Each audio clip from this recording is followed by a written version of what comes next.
Hare Krishna. Hare Krishna. Welcome, everyone. Jai. Hare Krishna. So we have two great heroes here today.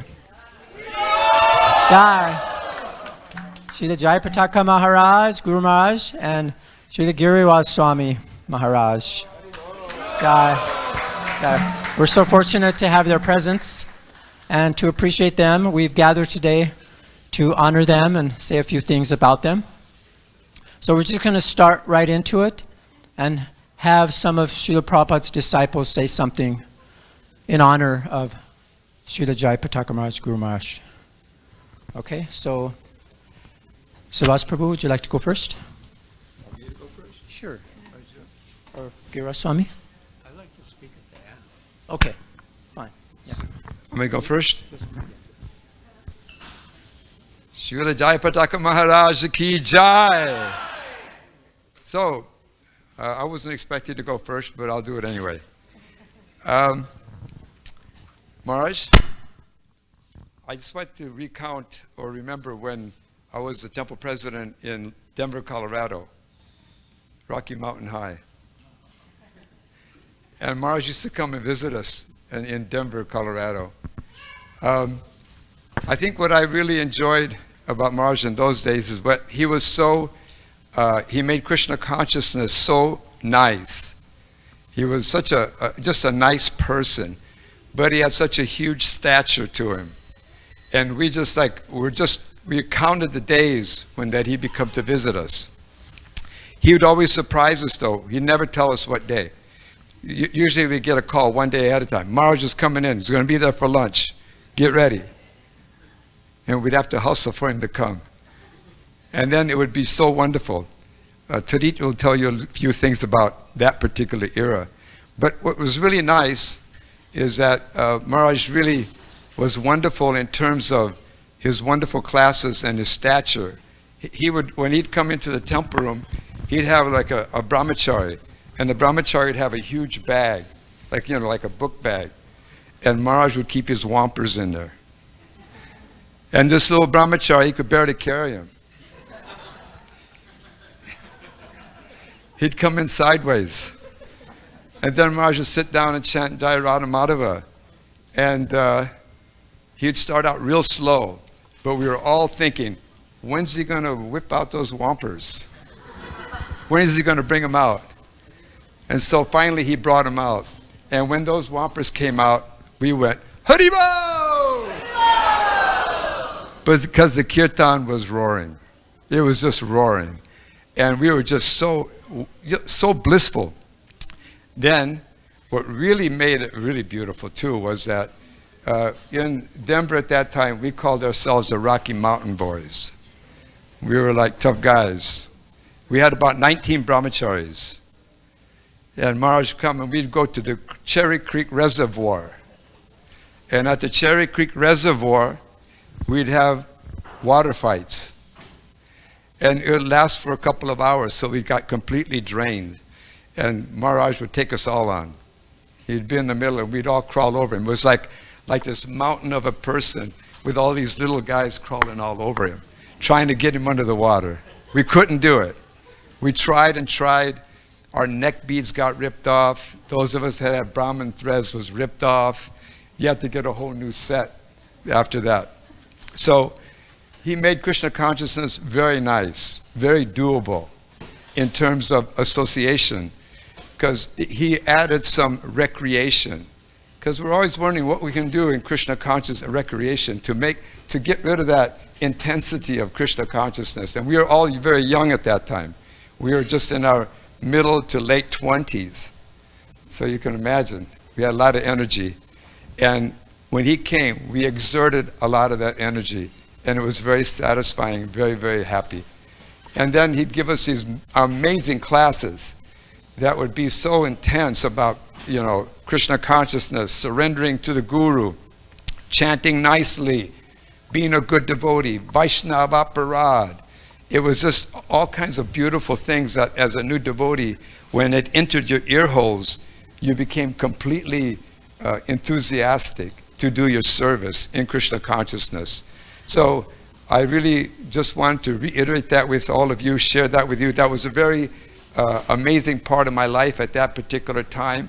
And he really helped me really try to understand how Krishna consciousness can be a lot of fun. Isn't that something, don't you think? Yeah, yeah. That's big. That's very big, very important. Because you got to know how to release your energy, especially when you're in your 20s. You got a lot built up inside you. And it's a good way to let that go. And I think that another thing that was really beautiful was that after that recreation, we would go and we'd have some nice prasadam. And Titi, my wife, she's going to tell you a little bit about that. But I'm just going to say just a few things that I learned. I learned from Maharaj at that time about ginger juice. Yes, ginger juice. Ginger. And it was beautiful. Ginger juice. Remember, you introduced us that too in Denver. We'd be eating lunch, and then you'd have to take a little break, and then we'd take a shot of ginger. In Denver, yes. Yes. Yes. Maharaj used to fly in and want Titi to cook for him. Yes. It was beautiful. Everybody was rushing like crazy, and she'd cook this huge thali. It was... Huh? Okay, I can't tell her story. I won't tell her story. She'll tell it. But it was a beautiful event. We used to sit together and take prasadam with Maharaj, and it was nothing but fun. And we'd take a little break, take a little ginger juice, and go for seconds. And sometimes go for thirds. And what was really beautiful is that Maharaj was so much fun to eat with because he was so happy and so energetic and really helped us understand how to enjoy Krishna Prasadam. So we're very grateful for that. And in these latter years, I'm amazed at his strength, his courage, his determination. What an example of a person in Krishna consciousness. So thank you very much, Maharaj. It was my pleasure to have your association all these years.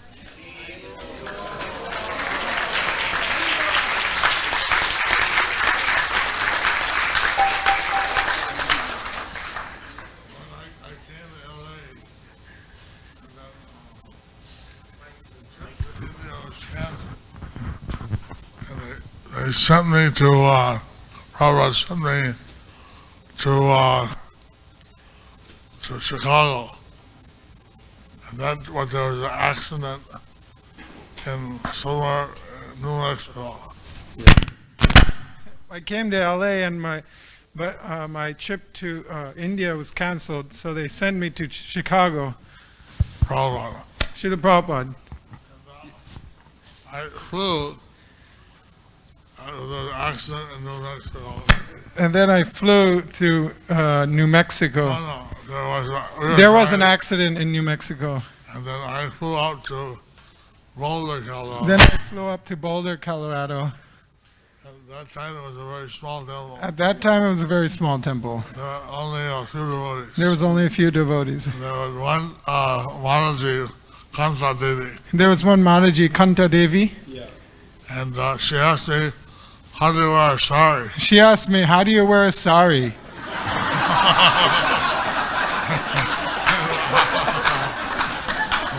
I never had worn one before. I never wore one before. But I tried to show her.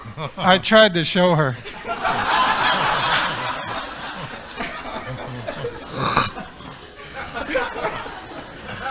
I went to India and came back as a sannyasi. I came to India and came back as a sannyasi. And that's how I went to Denver. And they were telling me about some person gave a hard time, so they did in the airport. Yeah, at that time I came to Denver and you were telling me how some person gave a hard time to someone in the airport. And he showed, what do you call it, bliss bar or something? He showed some like a bliss bar or something. And This is the real thing. You'll be doing all false things. This is the real thing. You've all been giving me the false thing. You were there and you went over and go, you know who makes these? And then you went over to him and you said, you know who makes these? We make these. We make these.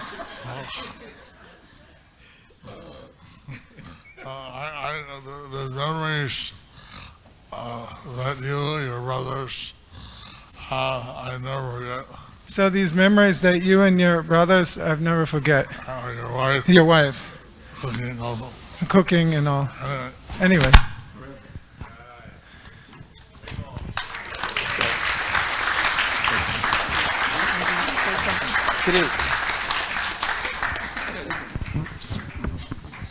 Jayapataka Maharaj Ki Jai. When we would get the call that you were coming to Denver, it was maybe 3 hours notice. And one other Mataji and I were cooking the Raj Bhog. And as soon as we heard you were coming, we would always be so happy and so excited. So instead of the normal Raj Bhog offering, like 10 preparations, we immediately would switch to 22 preparations. We made sure we had a minimum of 22 preparations for you. And we had a huge tally that we kept just for when you would come to visit. And it was about this big. it really was. And what was nice was that we had both just learned all Srila Prabhupada's recipes. And so we would practice and make them for you.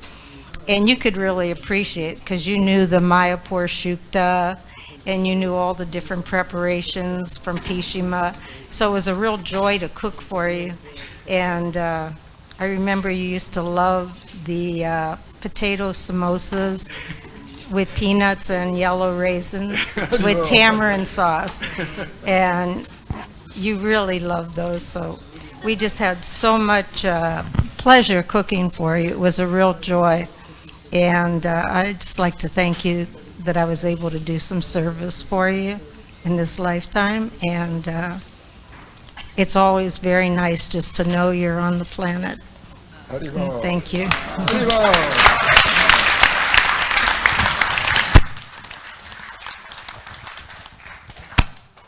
Okay, any other? Oh, you want to say something? No, Oh, it's just. okay. All right. Anyone else? Oh, here.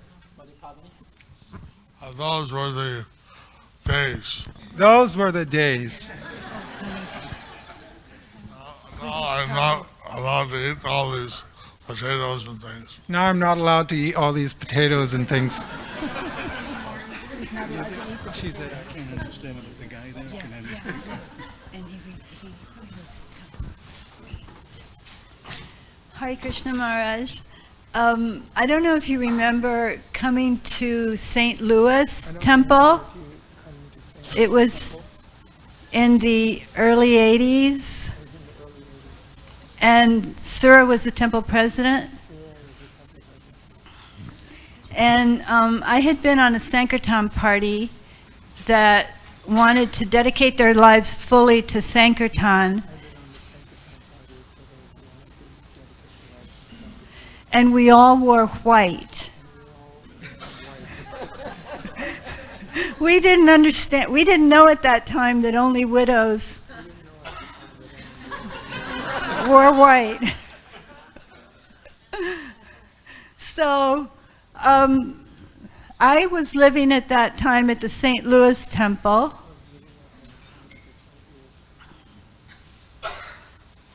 And we used to go out 7 days a week on book distribution to the airport and never had any time off. So when you came, I asked Sura if I could speak with you. And I asked you, I told you, I said, we work so hard here 7 days a week, and we never have any fun.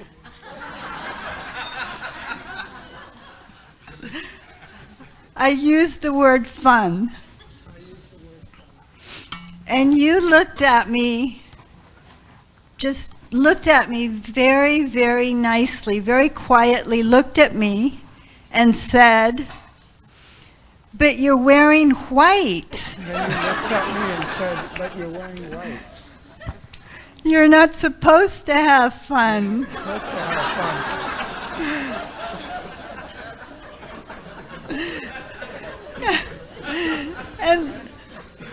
And I said, "You're right, Maharaj." And I realized what, what. So the next day, I changed into a color sari. So the next day I changed into a color sari. Thank you very much. Thank you very much. Maharaj, for your guidance.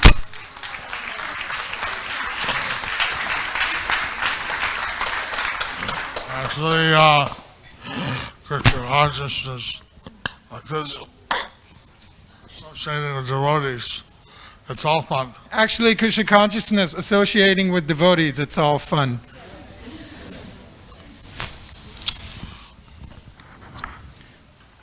Okay, Brigupati Prabhu. Panchakalpatarubhyascha kripasindhubhyeva patitanam pavanebhyo vaishnavebhyo namo namaha. So my first association with Jayapataka Maharaj was hearing about him. I heard from other devotees the story of how Prabhupada was trying to, well, first of all, Prabhupada appointed Jayapataka Maharaj and another devotee to be in charge of Mayapur. And that was pretty impressive because that was obviously a big, important project. So it immediately helped me understand that this is, a very special devotee, somebody that Prabhupada really has a lot of faith in and a lot of respect for. And then I heard the story about how Prabhupada wanted to get Prabhupada wanted to arrange for Jayapataka Maharaj to become a citizen of India so he wouldn't have to be going and coming, like some of the devotees have to do, have visas, temporary visitors visas. So they were visiting the home of an important, prominent life member, and in the process of trying to convince that person to help, that Prabhupada told that man that this boy is an associate of Lord Chaitanya. So that's how I heard it, and I completely believe that. That's how I always think of Jayapataka Maharaj as an eternal associate of Lord Chaitanya. I don't think Prabhupada was just exaggerating or just saying something to accomplish an end there.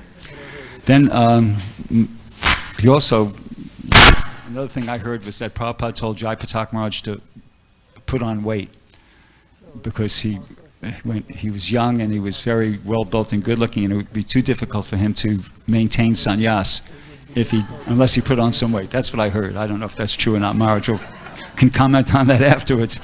But it's amazing that he joined when he was 19 years old, and he took sannyas when he was 21, and that was like 53 years ago. And that's, for me, super impressive that somebody could take sannyas at such a young age and not just maintain it, but be exemplary. Maharaj has given us 53 years of exemplary leadership in the sannyas ashram. So that's amazing. My next association with Jayapataka Maharaj was when I got the good fortune to go on the Navadvip Mandal Parikram, 1976, then again maybe 78, 79. And Jayapataka Maharaj used to lead out the parikram. He didn't just go on the parikram, he went on the parikram, yeah. And we used to camp out. So Jayapataka Maharaj would go on the parikram, he would camp out, and he would go sometimes there's more than one party. So he would go and he would travel from one party to the other, and to give everybody his association.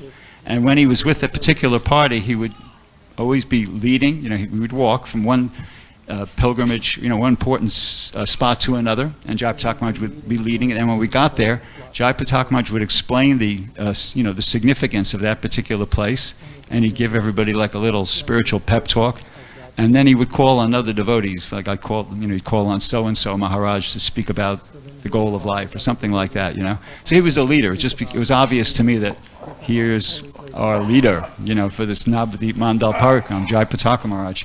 And that was very impressive. And, he did that for years and years and years. And,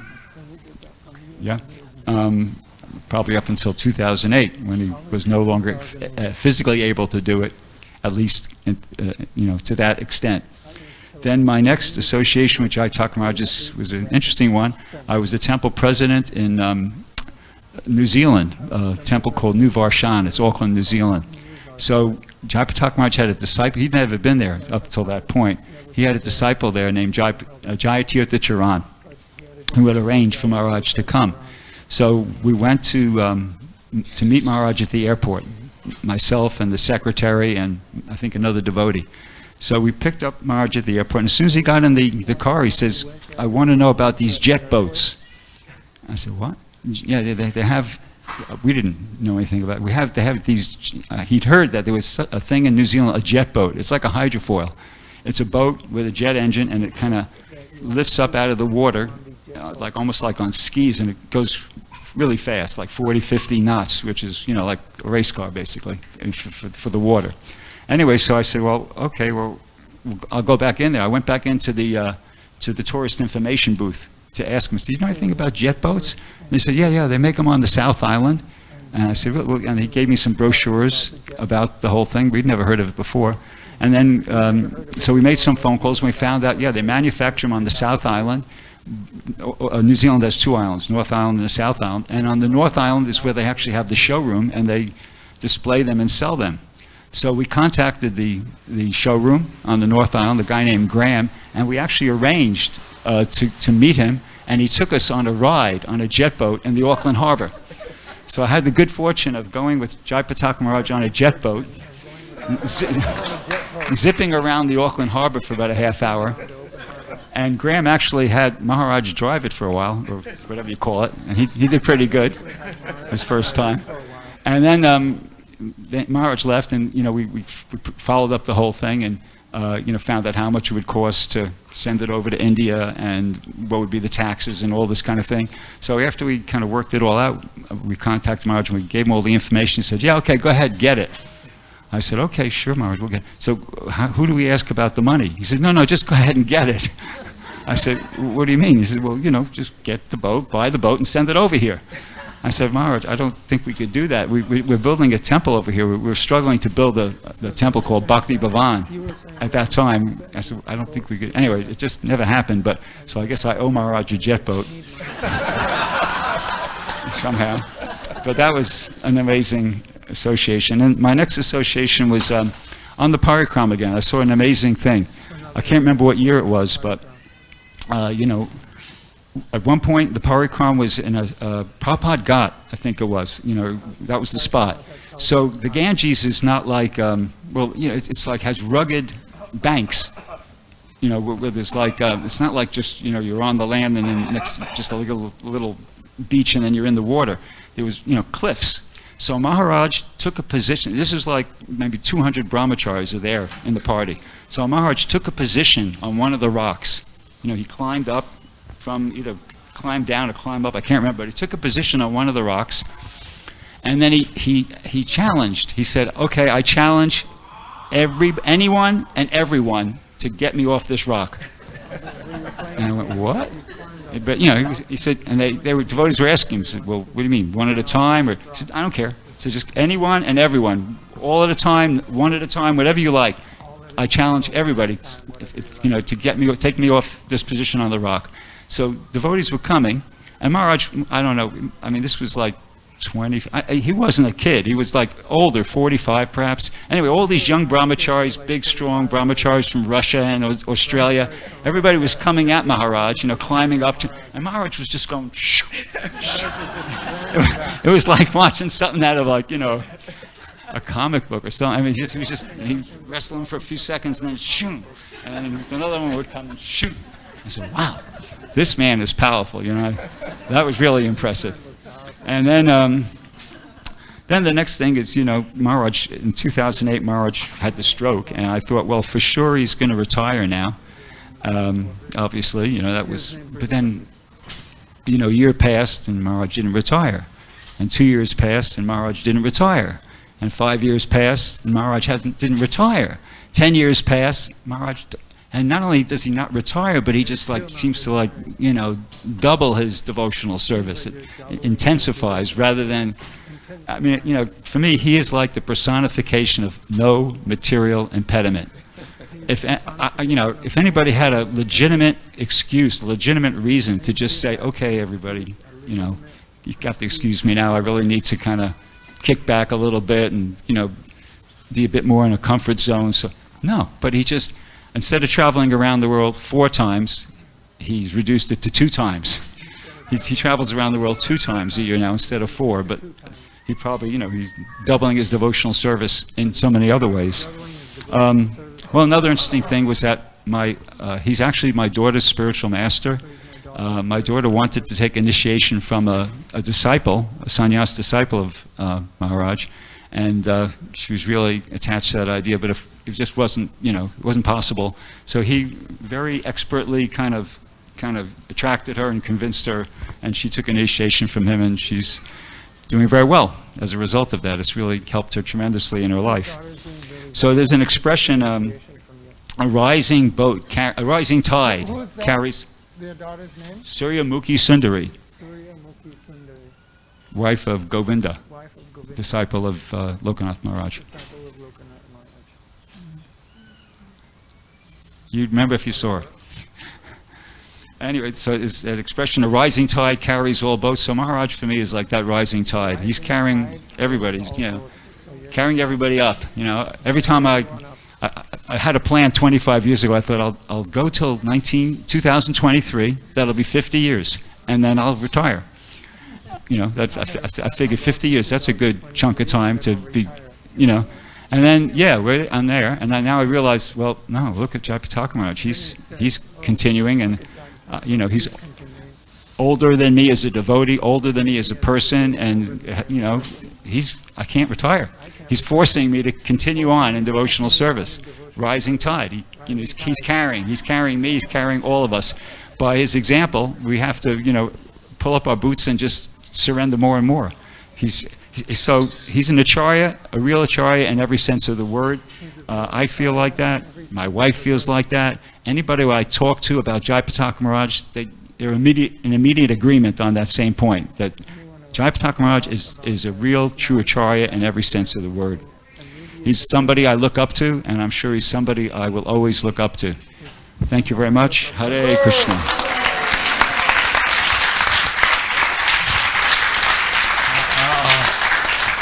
I remember going to your house, don't you have many Shaligram Shilas? I remember going to your house. You have many Shaligram Shilas? They're not in the house anymore. They're in Mayapur. They're in Mayapur now. They're not in the house anymore. Yeah, my wife brought them over to Mayapur about 5 years ago with about 4 or 5 My grams. wife brought them to Mayapur about 5 years ago. So where is she staying in Mayapur? She stays in that Krishna Balaram apartments, the building that goes She stays in the Krishna Balaram apartments.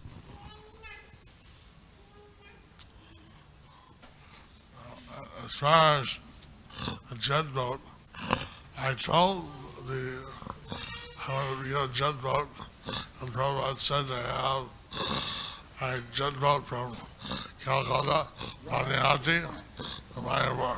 As far as a jet boat, I told them that Srila Prabhupada wanted a jet boat going from Calcutta to Panihati to Mayapur.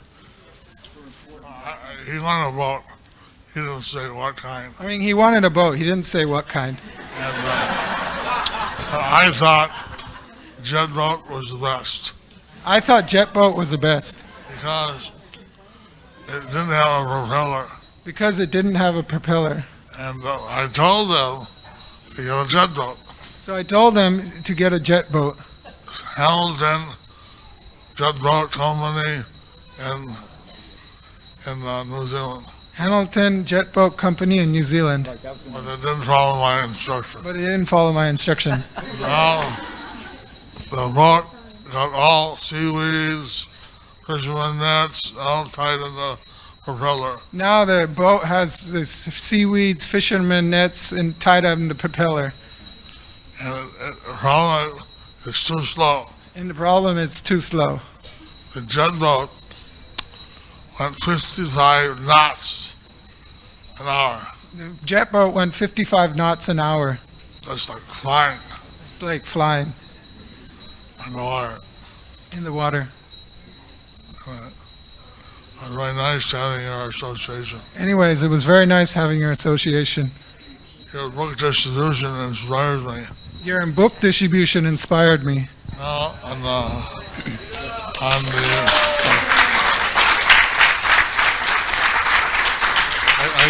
I can't move much, so I do online book distribution. I can't move much, so I do online book distribution. So distribute a few books. Still distributing a few books. But I can't keep up with you. But I can't keep up with you. He says you always beat me. Okay. Jai Shri Mataji. Hare Krishna. Hare Krishna, Maharaj, please accept my respects and obeisances. All glories to Srila Prabhupada, all glories to your wonderful service. I started in Hawaii, and I've been in New Vrindavan for the last 42 years doing service there, and unfortunately Maharaj hasn't spent much time in New Vrindavan, only I think once or twice since I've been there. So I don't know him personally so much, but he did come to Puerto Rico when I was working there for about 6 months with Vakreshwar Pandit, and he was extremely inspiring for everyone. And one thing about Maharaj is that he's extremely personal. There's so many devotees, big devotees in our movement that don't have the time of day for anybody. But Jayapataka Maharaj was taking everyone's address, phone number, email, and having personal contact with them. It's such an important thing. There's so many older devotees, so many Prabhupada disciples, but many of us are new in Krishna consciousness. But when you have someone like Jayapataka Maharaj, who's obviously a pillar of Krishna's service, a pillar in Prabhupada's movement, like Prabhupada said, an eternal associate of Lord Chaitanya, that's so rare. And people like myself, who maybe this is our first life in Krishna consciousness, we have somebody to hold on to. So I just wanted to thank Maharaj for his strength and his dedication to Srila Prabhupada and never moving in his position of service. It's so rare that to find somebody that has the depth of devotion and dedication to their spiritual master. So anyone who has him as a spiritual master, like I've seen in Alachua, I've been at several Vyasa-pujas of Maharaj in Alachua, the disciples are just so fortunate and so happy and so connected to Krishna consciousness. So such a great soul is rare in this world. So thank you so much for your so many years of service, Maharaj. All glories to your service, all glories to Srila Prabhupada.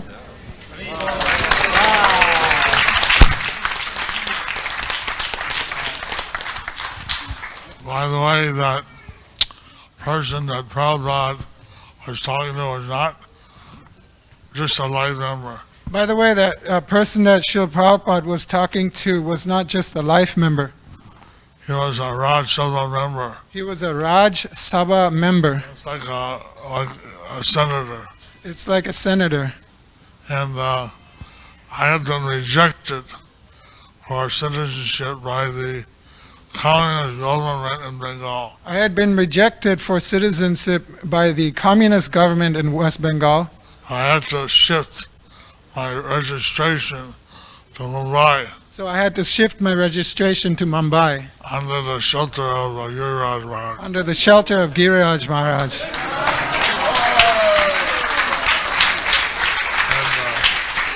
Prabhupada was talking to this life member's father, was a Raj Sabha member. So Srila Prabhupada was talking to this life member's father, who was a Raj Sabha member. And he told them what he said. And also, I mean, he told them whatever he said. I'd make 50,000 or more disciples. He also said that I'd make 50,000 or more disciples.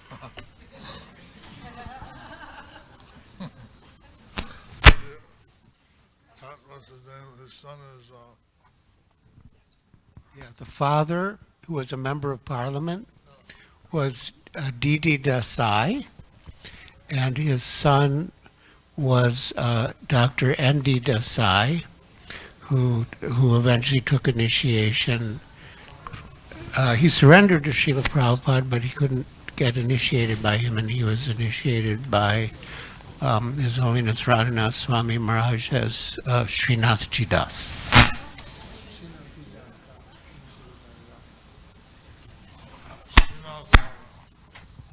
Yes. Srinath's father. Srinath's father. Srinath was there at the time. He's the one that revealed what Prabhupada said. I never heard it. Srinath was there. He's the one who revealed what Srila Prabhupada said, but I never heard that.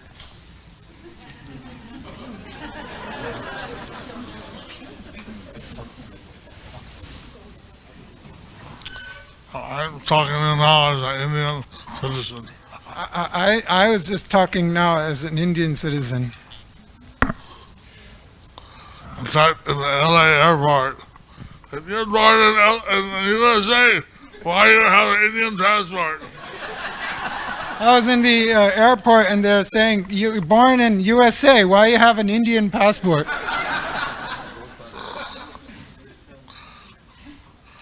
They don't allow dual nationality in India. They don't allow dual nationality in India. But now they changed the law. If you're married Indian, you get overseas citizenship in India. So now they changed the law. If you marry an Indian, you can get an overseas citizen of India, OCI. But they didn't have that at that time. But they didn't have that at that time. I don't know if that made a difference. I don't know if that would make a difference. Somehow, I'm the senior most sannyasi in the whole Gaudiya Sampradaya. Somehow I'm the senior most sannyasi in the whole Gaudiya Sampradaya.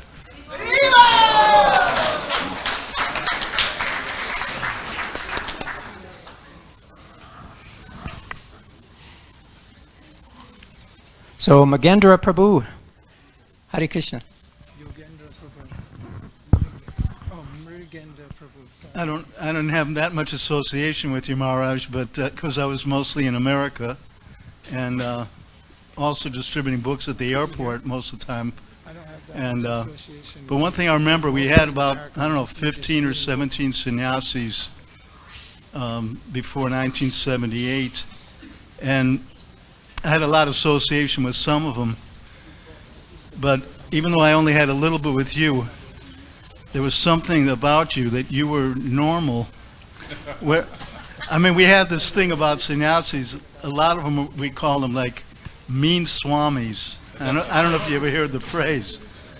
But one thing I noticed about Maharaj, he was satisfied in his position, and he was natural, which is good because it shows that Krishna consciousness is not something artificial that you try to act, but it's actually your life, which is normal.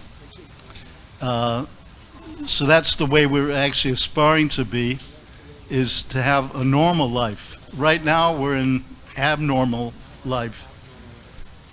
But so that's something that impressed me, that somebody didn't have to be like striving or upset, but actually could be in Krishna consciousness at that point.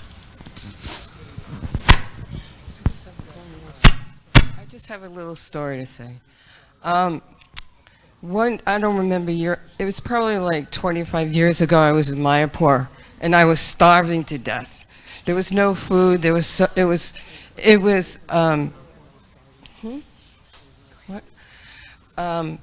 was Gaur Purnima time, and it was really crowded, and there was nowhere to go to eat because everywhere was packed. So you invited all the Prabhupada disciples up to your veranda and fed us sumptuously.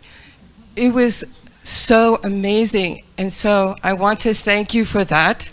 You made my trip wonderful, and you opened up your heart to us. And not only were we invited, but our children were invited as well. And so I brought my daughter with me, and thank you. Thank you very much. Thank you.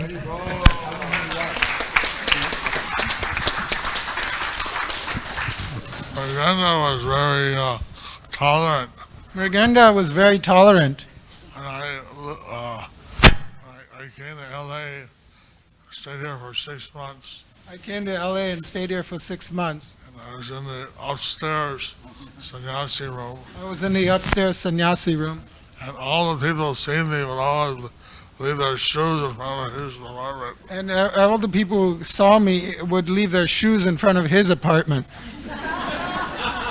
And, so I was telling them, please don't leave their shoes in his apartment. So I was telling them, please don't leave your shoes in front of his apartment. So, sorry. So I'm sorry for that. Inconvenience. So for that inconvenience. And he's still on Gaur Purnima Day. We still invite the Prabhupada disciples. So on Gaur Purnima Day, we still invite the Prabhupada disciples for prasadam. All the disciples look forward to cooking for the Prabhupada disciples. So all my disciples, they look forward to cooking for the Prabhupada disciples. And the Peruvians make the Papa de Caíno. The Peruvians, they make the Papa Caíno. I don't know that. Papa White Carino, what? Yeah, that's not going to tell you.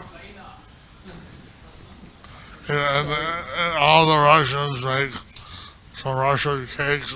All the Russians, they make some Russian cakes and something. We make like 50 different preparations. We make something like 50 different preparations. Akadashi. Akadashi. Oh, that's our special bliss. So that's the special bliss. I'm glad you liked it. I'm glad you liked it.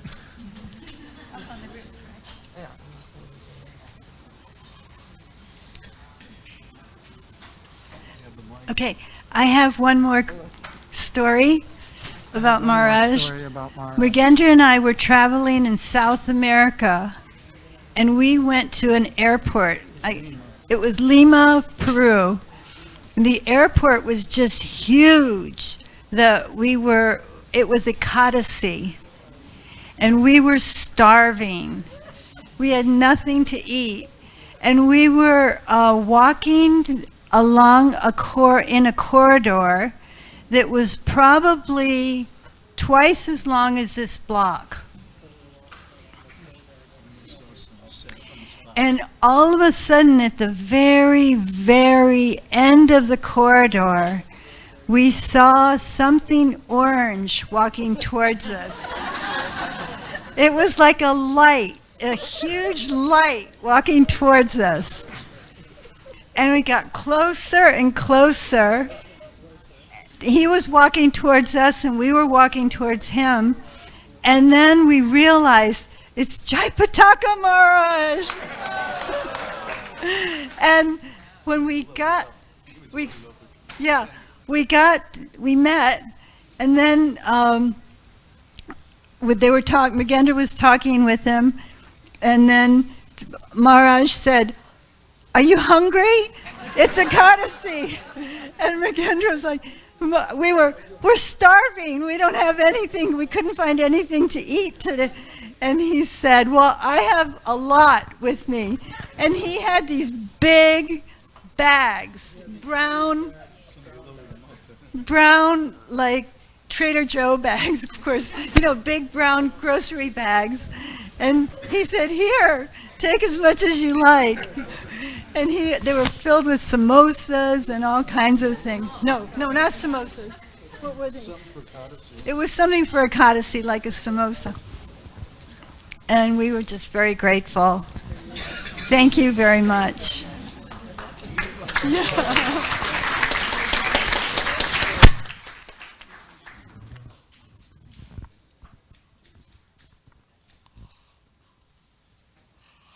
So glad I could serve Vaishnavas.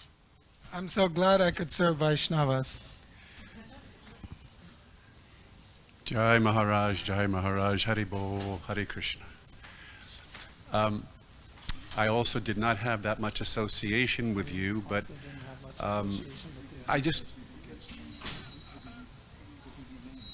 my name is Mahashakti. My name is Mahashai. Mahashakti. But I think it's just so important to recognize that Gaudiya Vaishnavism, Srila Prabhupada, who he is and who he was for all of us, how he spread Krishna consciousness around the world, and he did it with his lieutenants. He did it with devotees such as yourself, Giriraj Maharaj, the projects that you both worked in the early days of ISKCON, Mayapur, Bombay. Both were very difficult projects, not easy, very hard on the body, very difficult. You can read about these projects, our early ISKCON days in our literature. And these two Vaishnavas showed myself and all of us what it meant to be dedicated to Srila Prabhupada. It was not easy. This is not a cakewalk. The devotion that these lieutenants of Srila Prabhupada exhibited paved the way for all of us to be able to enjoy Krishna consciousness today. Their example is incredible, and I am personally so happy to be able to say some things in glorification of both of them. So the early days of ISKCON are very, very important to all of us.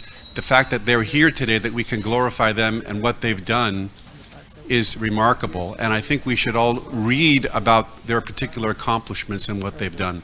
Thank you, Maharaj. I appreciate it. Hare Krishna.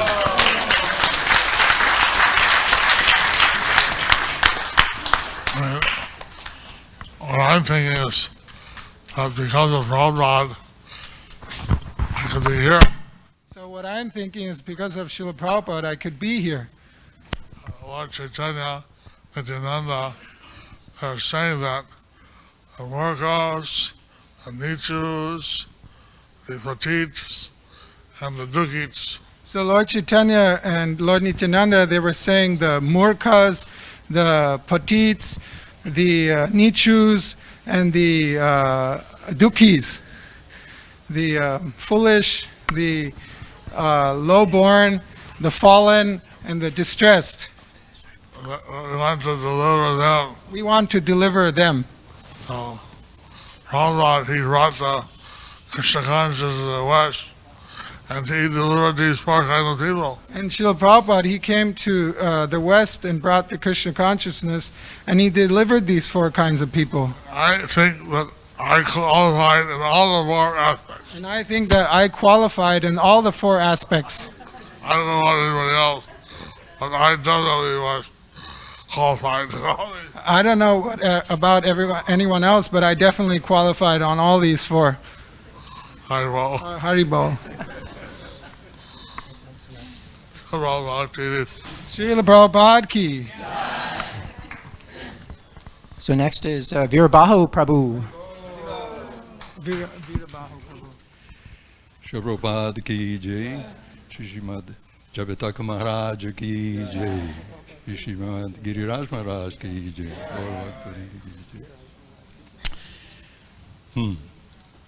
So I hope I can do justice and honor on this occasion, because do justice and honor in thanking Maharaj how important he has been in my own life for these many years. To be more precise, 33 years. And somehow or other, please allow me to draw, like this. If I can be allowed to draw some examples of our, first of all, from Srila Prabhupada. Since from the time we joined Krishna consciousness, in my case, 1972, so every day we are exposed, every day we are hearing about all these exalted personalities. We are hearing Srila Prabhupada and the examples he gives. And maybe first I want to refer, before speaking of my own case and my relationship with Maharaj and what he has given me, that has been so important in my life and because of my devotional service. I was reminded by the stories just told about Gaur Purnima evening, and when he invites everybody, all Prabhupada disciples, to take prasadam, to break the fast at his place.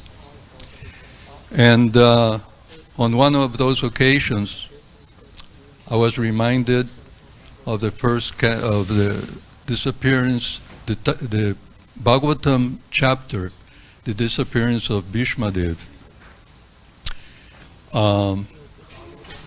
If you all remember that chapter, what was happening, Lord Krishna had arranged for Bhishmadev to instruct Yudhishthira Maharaj.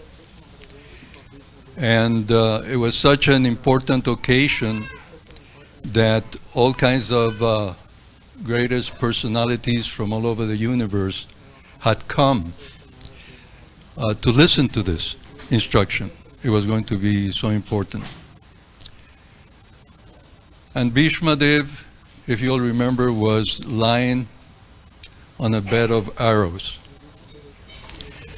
Now, Vedic culture is so,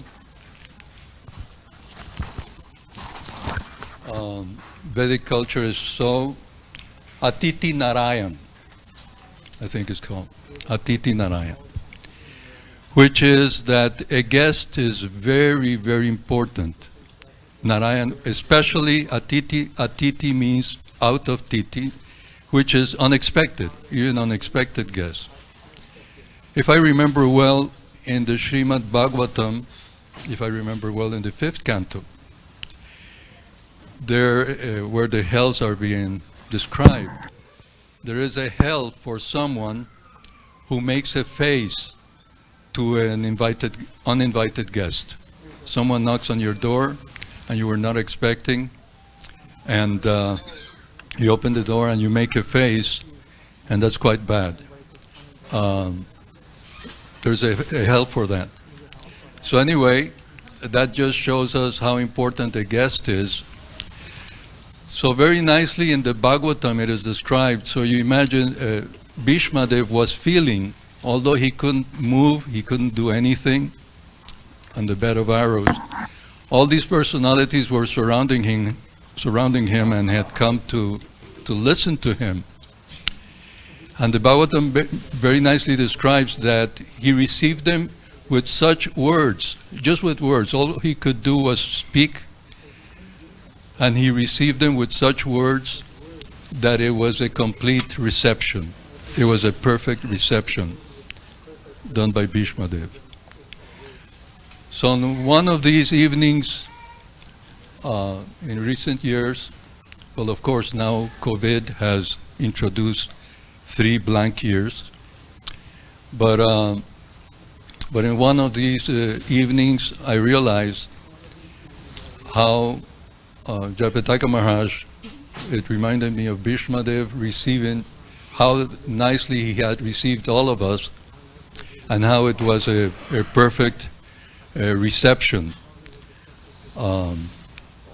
Even in the condition he is, which is a anyway. I just thought on at that time of giving that example, how he's given us so many examples of his ahaitukya pratihatya, how he's unstoppable. And at every instance, he has given us such example of how we are not so qualified as he is, that anything will stop our service. Nothing has stopped his. So the other thing I wanted to say about personally, if we all remember when Srila Prabhupada was in Seattle in 1968, if we remember the lecture, and he received the news of his godbrother Bhakti Pragyan Keshav Maharaj, who was his sannyas guru. And he received the news that he had passed away, his sannyas guru. And Prabhupada, as he started to speak about this, it reminded him of the history, all the events that led him to take sannyas, and or that all the events that went until he took sannyas. So in the beginning, he was just remembering of some dreams he had of Srila Bhaktisiddhanta Saraswati Thakur asking him to take sannyas. And he started crying when he remembered that. It was a very emotional moment for Srila Prabhupada. And then he went on to state that this god brother was very important in his life, that this god brother had forced Srila Prabhupada to take, that actually his Guru Maharaj had forced this god brother, had forced Srila Prabhupada through this god brother for him to take sannyas. So Srila Prabhupada, in remembering this, he wrote a pranam mantra. He was writing a pranam mantra to his sannyas guru, and that he was going to offer along with the signatures of all. He was going to send a message to the Gaudiya Mat where this god brother was, had been. And he wanted all of his disciples to sign the bereavement note. I feel awkward in giving all these examples, and especially this one, but because we are made of Srila Prabhupada, although myself I'm not qualified to make these comparisons or to be in any comparison. Actually, when I did mention to Jayapataka Maharaj that evening in Gaur Purnima, and he felt uncomfortable that I was comparing him to Bhishmadev. He did mention that to me very clearly, but I thought it is appropriate that I mention that, how he's, and all who have spoken, and especially those who have spoken about those evenings in Gaur Purnima, have mentioned how important it has been to be there with him and to have been invited by him to that occasion. So going back to the story of the sannyas, maybe I should feel even more uncomfortable to make that comparison. But what happened is I also feel very much insignificant as I must be, that I have received, that Srila Prabhupada somehow or other has manifested in my life, and therefore very importantly through Jayapataka Maharaj. And as I said so many years ago, exactly to the date, March 1990, so it's now 33 years past. And what happened is, I'm sorry to have to speak of myself, but anyway, I hope it is an honor. It is in honor of His Holiness. So what happened is, in so many years, I wanted to preach in South America. I don't know how to make it brief. Anyway, I was born in Argentina. I was raised in Venezuela. And from Venezuela, that's where I joined. But somehow or other, and that was 1972 again, and somehow or other I never had the chance. I left Argentina when I was 3 years old, and the only place I had been for many, many years was Venezuela, where I was raised. So I wanted all the time to preach in South America. And in 1988 was the first time I was able to do that. Anyway, I feel so awkward. I guess now I have to finish somehow or other. So I have to finish the story. So I went in South America and preached for, I was traveling for 2 years there. And in 1990, Jayapataka Maharaj required that there would be, he had and has had all the time such a huge, extensive zone of his responsibility as a GBC. So at that time he required that there be a co-GBC for some parts of South America.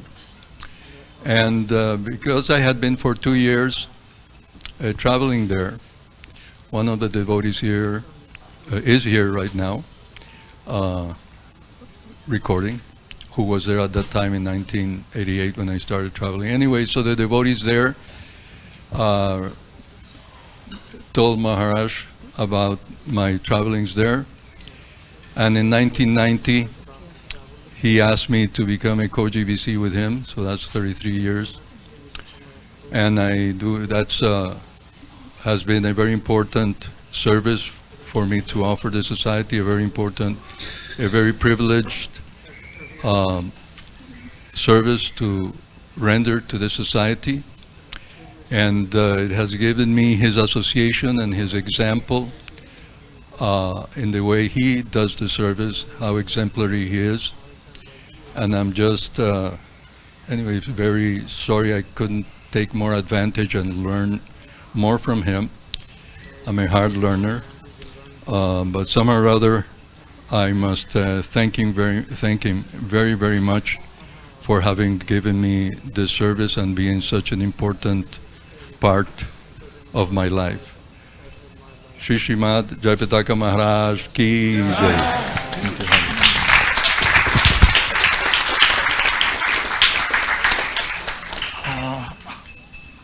He's still tolerating me at a co-GBC in Chile. He's still tolerating me as a co-GBC In Chile. in Chile. I have to go. I'll be right there. I have to go. I'll be right back. I need to take a little break. Maharaj needs to go and come back.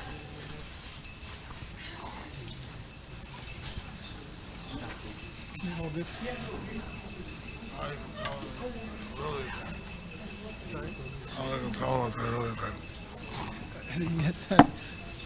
Sorry.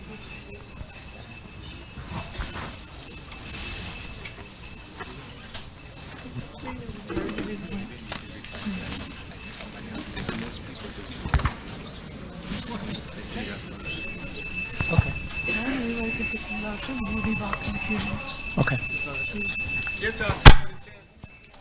So you can have kirtan till Maharaj comes back, and you could take darshan of the deities. He's going to be right back.